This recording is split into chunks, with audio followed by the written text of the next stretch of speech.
I tend to say I'm clueless, but that's not really true. Usually I have at least a vague idea about something, and it may take minutes or years before it gels into something definite.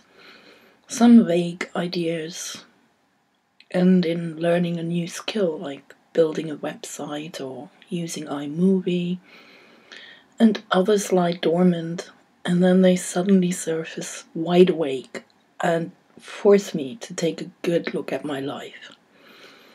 And a few months ago, I looked at my 3-bedroom home and I thought, God, what a waste of space. And it went on like, why did I put a shelf in the hallway just because the space looked empty, not because I needed a piece of furniture? And that's such an invitation to consumerism, because that shelf needed to be filled. And now the child is old enough to live by himself. Or else we need to move a lot closer to his college, because at the moment the travel cost is just ridiculous. And then I thought, wouldn't it be great if we just swapped the car for a motorhome, use the child's new place as our address, and then just take off wherever the fancy takes us. We'd always be home, no matter where we are.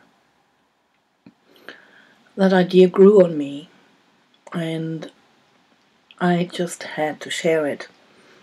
And then the boss surprised me when he said he'd always dreamed about doing that.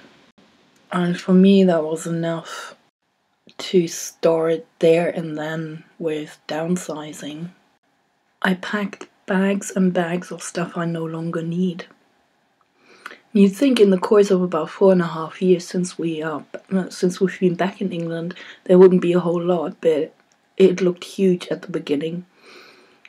But once I'd started, I found it quite manageable.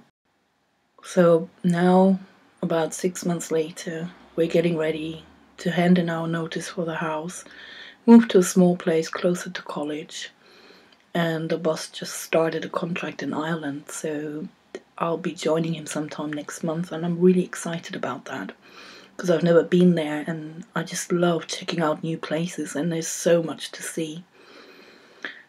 And with all the technology available these days, I decided that we should chronicle our adventures. Not just write about it, but visually as well. And we'll share the odd recipe here and there, because we both love to cook.